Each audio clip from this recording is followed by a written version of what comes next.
Again, good morning. Welcome back to your business studies classes of class 11. Today we will start chapter number 5. Its name is Emerging Modes of Business.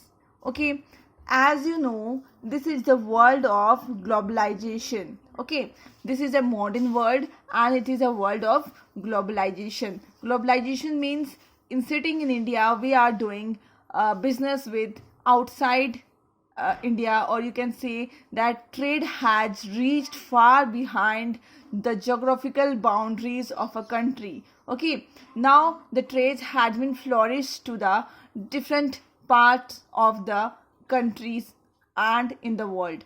Okay, and as well as apart from globalization, and there are various changes which we are witnessing in today's era. Okay, that is change in technology, change in, and everything is changing in a business environment throughout the world. We can say that is the way of working, use of technology, business process, everything is redesigned. Okay now पहले हमें कुछ भी चीज़ खरीदना होता था तो हमें shops में जाना पड़ता था एंड तब हम खरीदते थे. देन हम मॉल में अब जाते हैं, ठीक है, जहाँ पे ऑलरेडी सारा मटेरियल जो भी हमें खरीदना है, जो भी हमें गुड्स परचेज करना है वो डिस्प्लेड रहता है और अपनी मर्जी से हम किसी को भी चूज़ करके उसको देखते हैं एंड उसको चूज़ करते हैं.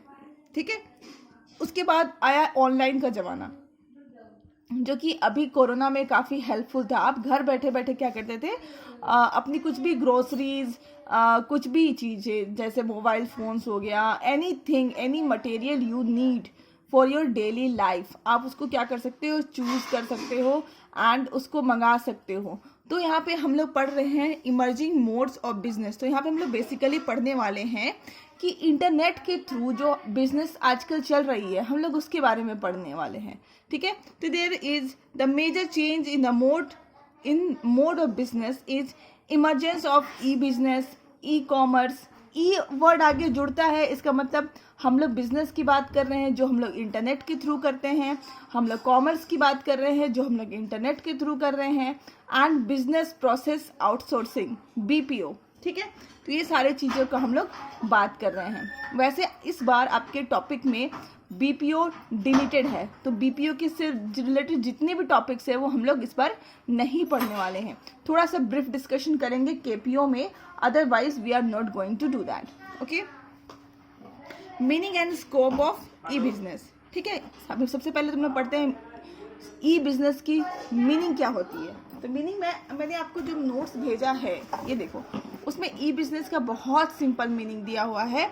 E business refers to carrying on business activities through internet. ठीक है, ई बिजनेस का मतलब क्या होता है, ई बिजनेस का मतलब होता है कि आप अपनी बिजनेस एक्टिविटीज कैरी कर रहे हैं थ्रू इंटरनेट, इंटरनेट के थ्रू कैरी कर रहे हैं, that is e business. Okay, तो ये भी पढ़ लेते हैं. E business refers to carrying on business activities through internet. Business activities comprises of, अब बिजनेस एक्टिविटीज में कौन कौन से हैं, इंडस्ट्री भी हमारा है, कॉमर्स है, ट्रेड है. So e business means conduct of industry. तो यहाँ पे हम ई बिजनेस का क्या मतलब है, जो हम लोग इंडस्ट्री से जितने भी कंडक्ट करते हैं, जो भी इंडस्ट्री का selling and selling, purchasing, everything, buying and selling, trade जो होता है, कॉमर्स है, सारा कुछ यहाँ पे जो हम इंटरनेट के थ्रू करते हैं उसी को हम लोग बोलते हैं e business. Firms use not only general internet facilities for e-business, but they also prefer to have their private and personal internet facilities for their internal functioning. इसका मतलब ये होता है कि ऐसा नहीं है कि बस वो सेलिंग एंड बाइंग के लिए इंटरनेट यूज़ करते हैं, एट द सेम टाइम वो अपने पूरे प्रोसेसिंग के लिए जो इंडस्ट्री के अंदर जितने भी प्रोसेसिंग होता है, लाइक पेमेंट देना एंड एवरीथिंग, ठीक है, सब कुछ में वो लोग इंटरनेट यूज़ कर रहे हैं. That is called e business. Again further we are going to discuss on scope of e business. ठीक है, स्कोप ऑफ ई बिजनेस को हम लोग अभी डिस्कस करने वाले हैं. पहला इसमें है B to B business. Okay, B to B business या फिर B to B commerce.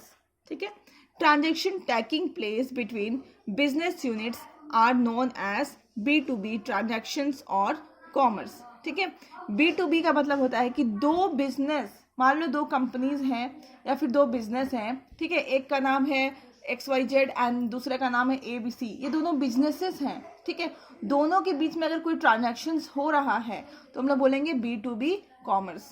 Okay, then next is B2C commerce. The transactions which takes place between business units and customers are known as B2C transactions. It is very clear by the word itself. अगर हम transactions कर रहे हैं, मतलब एक business unit है और दूसरा customer है, उन दोनों के बीच में अगर कोई transactions हो रहा है तो हम लोग उसको बोलेंगे B2C transactions. Then C2C commerce. The transactions taking place between customer to customer are known as C2C transactions. अगर transactions take place हो रहा है दो customers के बीच में तो हम लोग उसको बोलते हैं C2C transactions. Like OLX में लोग क्या करते हैं, जो बेच रहा है वो भी customer है and जो खरीद रहा है वो भी customer है, तो that is called C2C commerce. And the next is intra-B commerce. This refers to transactions between person who are the part of one firm only.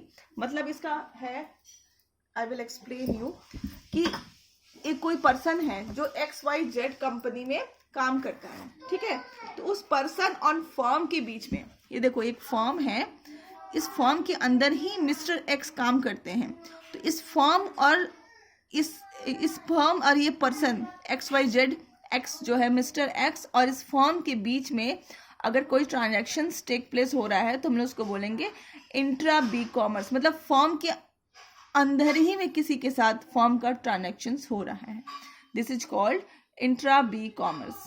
Okay, so that's all in today's video.